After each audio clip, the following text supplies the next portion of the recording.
about the Nobel Prizes in Physiology or Medicine. My name is Harrison Doolin. I am a PhD candidate in the Cell Molecular and Developmental Biology graduate program at the University of California, Riverside, and I will be your host for this web series.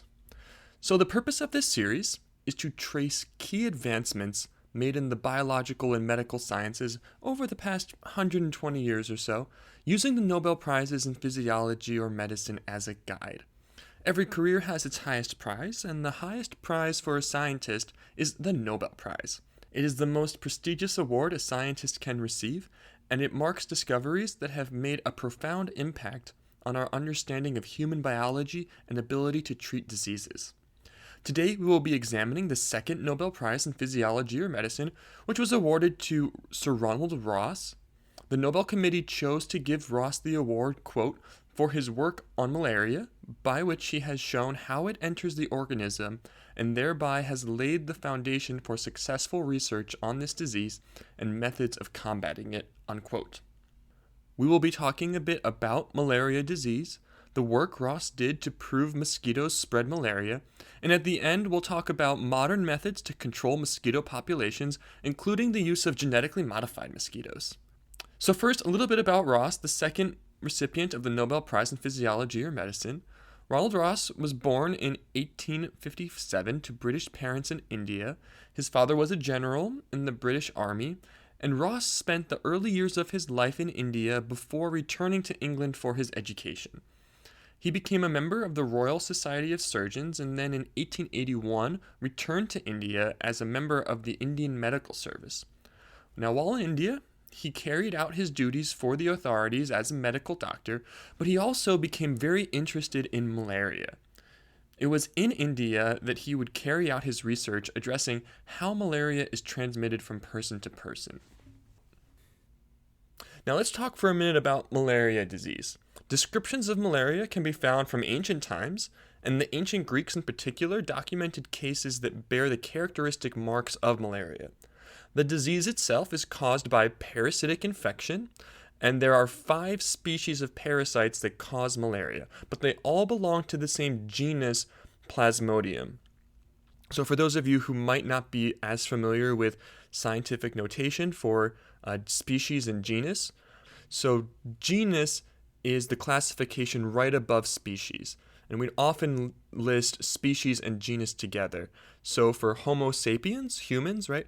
Homo is the genus and sapien is the species. So Homo sapiens, genus Homo, Homo sapiens, full species, right? And so you can have many different species within a genus. So for example, you can have Homo neanderthalensis, right? Neanderthals are still in that genus Homo, but still a separate species from Homo sapiens, humans, right? So the malaria parasites all belong to the genus Plasmodium, but the most common and deadliest species of malaria parasite is Plasmodium falciparum, or otherwise called P. falciparum. Once someone acquires an infection of the malaria parasite, they begin to show symptoms within a week to 10 days after infection.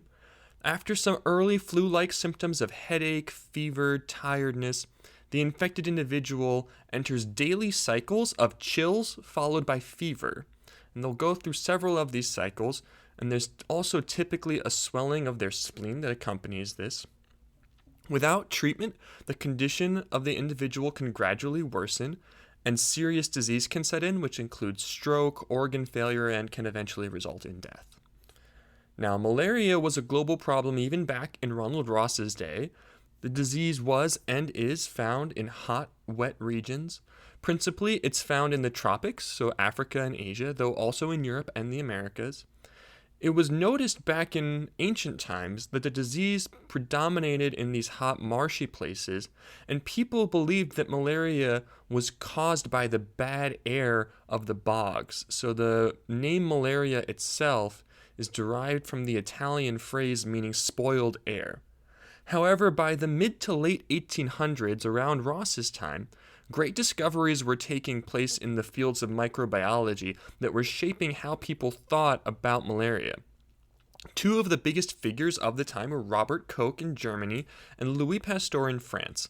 So these scientists were responsible for developing the germ theory of disease, the notion that microorganisms are the cause of human diseases. So people began to wonder if malaria, instead of being caused by quote unquote bad air, was in fact caused by microorganisms. The French scientist Alphonse Laveran was the first person to observe the malaria parasite. So specifically, he correctly stated that the parasite enters red blood cells, where it replicates asexually and eventually bursts the red blood cells, after which it spews all its progeny parasites, which go on to infect new red blood cells.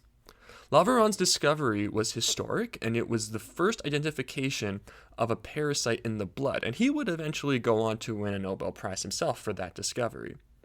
A second important discovery was made by the Canadian scientist William McCollum. He showed that the malaria parasite went through a sexual stage of its life cycle in addition to an asexual stage.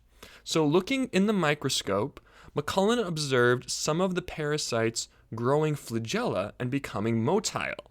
And these motile parasites would then fuse with the non-motile parasites. McCollum noticed that this was just like the process of sperm fusing with egg in mammalian reproduction, and he correctly deduced that he was observing sexual reproduction of the malaria parasite. However, despite all this new and exciting cellular knowledge of the parasite, people still didn't know how the parasite spread from person to person. Now enters into the story our Nobel Prize winner Ronald Ross. While taking a brief trip back to England from India, Ross set up an important collaboration with a London-based scientist named Patrick Manson. Manson and other scientists had begun to hypothesize that the parasite might be spread by mosquitoes. In Manson's case, he noted that sexual reproduction of the parasite only occurred after the blood from patients was allowed to cool. Manson hypothesized that in order for the malaria parasite to complete its life cycle, the parasite had to move from its human host to another host, possibly a mosquito. Now, this was a cool hypothesis, but he needed proof to back that up. Ross, after meeting Manson, returned to India on a mission to get that proof, the proof that malaria was spread by mosquitoes. Now, it would take him over 2 years to find that proof. He had a strategy. His strategy was to take healthy mosquitoes bred from larvae in his lab, have those mosquitoes feed on patients sick with malaria, then a few days later dissect the mosquitoes and check for the presence of the parasite under a microscope. Progress in his discoveries was slow and often discouraging, so he had his primary duties as a doctor to attend to, which took time away from his work with the mosquitoes. Additionally, he kept having tiny but infuriating setbacks with his mosquitoes and with his patients. So, for instance, the mosquitoes didn't breed efficiently, or they died before they matured, or they wouldn't feed on the malaria patients once they did mature. And on the other hand, his patients, well, none of them really wanted to be deliberately bit by a mosquito, understandably. Or else the patient had already received medication that reduced the parasite burden in their blood, which reduced the chance of the mosquito picking it up when Ross had the mosquito bite the sick person. So despite all these difficulties in getting samples, Ross still managed to look at about 1,000 mosquitoes under the microscope. He eventually did get 1,000 bites with his mosquitoes of malaria patients and looked at those mosquitoes under the microscope. However, he never saw the parasite in the mosquitoes for 2 years. Personally, I feel for this guy, frustrated with setbacks in research. Oh my gosh, I have been there. I know the feeling. That is very frustrating. But Ross, to his credit, did not give up. He eventually obtained a new strain of mosquito. His work for the first 2 years had focused on 2 different species of mosquitoes. One he called gray, and the other he called brindled. And he got this third new strain then, which he called brown. He only had 8 of these new brown mosquitoes, but he decided to carry out his experiment again. So he let all 8 of his mosquitoes bite a malaria patient, and then he checked the mosquitoes for the malaria parasite under the microscope. He dissected the first 4 of those mosquitoes the same day of the feeding, but he didn't see any sign of his parasite. Another 2 days after the feeding, he dissected one of the mosquitoes, but still didn't see any of the malaria parasite, so he's down to 3 mosquitoes now. On the 4th day of the feeding, he dissected 2 more of the mosquitoes. One of them still showed nothing, but the other had pigmented cells in its gut identical in appearance to malaria parasites. And on the 5th day, he took his last mosquito, dissected that one out, and again, he found those pigmented cells and more of them this time. Pretty great, right? Well, Ross certainly thought so. He was so excited by his finding, he named the day of his discovery Mosquito Day, and it's a real holiday marked every year on August 20th. I swear it's true. You can Google it. So pretty great, right? But not so fast. There's a slight problem with these results and the experiment that Ross did. Looking at these brown mosquitoes, someone could argue that the pigmented cells Ross observed weren't malaria cells, but mosquito cells that just happened to look like malaria cells. Lots of cells that function very differently from each other can look identical under the microscope. So how do you show that those pigmented cells are really malaria and not some cell naturally found in the guts of brown mosquitoes? So to figure this out, you need a negative control. In science, controls are set up as a standard we compare our experimental results to. Negative controls lack the expected outcome of whatever we are trying to observe. So in Ross's case, he was trying to observe malaria cells in the gut of the mosquito. So he needs to have a negative control where the mosquitoes would not be expected to have the parasite in their gut. So the proper way to set up this experiment would have been to have a group of the mosquitoes bite a healthy person, and then have another group of the mosquitoes bite someone sick with malaria, and then compare the 2 groups of mosquitoes. The mosquitoes that bit the healthy person would function as a negative control. You would not expect to find malaria in the mosquitoes that bit the healthy, not sick person. If you set up the experiment with these 2 groups of mosquitoes, if you see the malaria cells in the mosquitoes that bit the sick person, but not in the mosquitoes that bit the healthy person, you can then truly say that the cells are malaria cells. However, Ross did not include this negative control in his study. He seems to be aware of this in his report of his finding. He gives the excuse in his paper that unfortunately he could not obtain any more of the mosquitoes and that he meant to verify his own results as soon as he could get more of the bugs. Now, despite this flaw in his research, Ross's report was enthusiastically embraced by his research partner Manson, who spread the news all over Europe in the scientific circles. And everyone pretty much eventually accepted that the cells were malaria cells. Not everyone was convinced, but most people came to accept that Ross had found malaria cells in the gut of mosquitoes. But even once this was accepted, even once it was accepted that the cells in the mosquitoes were really malaria cells, there was still one more thing missing. All Ross had shown so far is that mosquitoes could be infected with malaria parasites. He had not yet shown that these infected mosquitoes then go on to infect healthy people.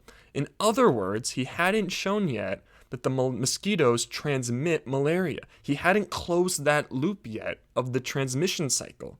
He wanted to. Oh boy, he wanted to show that. He wanted to close the loop. But unfortunately, the military required his services. So a month after his discovery, he was transferred to Bombay and then to Calcutta. And in Calcutta at that time, there were very few malaria cases for him to study. So he ended up closing the loop of transmission, but not in humans. He switched to birds. So he began working with a version of the malaria parasite that infected birds. And he showed, this time with the proper negative control, that the mosquito's gut became infected with this bird version of malaria parasite. He also showed that the parasite migrated to the salivary glands of the mosquito, and that infected mosquitoes could transmit the parasite to previously healthy birds. So through these sets of experiments, he completed the transmission cycle of the parasite in birds and proposed that the same thing was happening in humans. Now, unfortunately, he never had the opportunity to show the transmission in human malaria by mosquitoes. So it was left to another group, an Italian group led by Giovanni Grassi, who became the first to demonstrate the full mosquito transmission cycle of malaria in humans. So once that was solved, everyone was ecstatic. This was truly a Nobel Prize-worthy discovery. However, when it came time to award the 1902 Nobel Prize in Physiology or Medicine, the committee was kind of not sure. A lot of them were saying, oh, this should go to Ross. He made super great discoveries in this area, but maybe it should go to Grassi because he's the one who actually showed the transmission cycle in humans. And also Ross's original experiment was kind of sloppy without the negative control. But at the end of the day, they decided, somewhat controversially, that Ross should get the full prize. And so that made him the second Nobel laureate of physiology or medicine. Now let's talk for a minute about the outcome of Ross's discovery. He had successfully identified mosquitoes as a vector for malaria. Let's define that word, vector. A vector of disease is an agent that transmits a pathogen from one organism to another. So vector-borne diseases are a major source of disease around the world, and the mosquito is the deadliest vector out there. Mosquitoes transmit not only malaria, but a wide range of other parasites and viruses. This makes them arguably the deadliest animal on the planet. Every year, over 1 million people die from diseases acquired by mosquito bites, and billions more people get sick. Most of these deaths are from malaria, which kills about 750,000 people or so every year. Now, back in Ross's day, that number was even higher. Nowadays, though, we know a lot more about the vector than Ross did. We know now that malaria is spread by a specific kind of mosquito called Anopheles mosquitoes, mosquitoes belonging to the genus Anopheles. These were Ross's brown mosquitoes. Now, other types of mosquitoes cannot be infected with malaria, and so they don't spread the disease. So one of the outcomes of Ross's discovery was that it linked malaria epidemics to regions where the Anopheles mosquitoes were found. His discovery also helped explain why colder regions where mosquitoes had a harder time breeding saw much less malaria. But the main significance of Ross's discovery was that by identifying mosquito bites as a cause of malaria disease, he gave us a target to prevent malaria. Following Ross's discovery, the focus shifted from treating malaria to preventing malaria, specifically by stopping mosquito bites. So, huge public health plans were put in place. Screens were put on windows. Mosquito nets were distributed. Mosquito-killing insecticides were rolled out. Lots of things were tried. So the result of these public health measures was the elimination of endemic malaria from many countries, including the United States. Malaria has been considered eradicated from the United States since 1954. However, there are still many countries where malaria is endemic, mostly in Africa, and many travel-related cases of malaria occur in the US every year. So a travel-related case occurs when someone comes down with malaria after traveling to a region where malaria is common. And this is concerning because we have Anopheles mosquitoes here in the United States, especially in the Southeast. And it's possible that someone could bring malaria back to the US, get bit by a mosquito, and trigger an epidemic of malaria here in the US.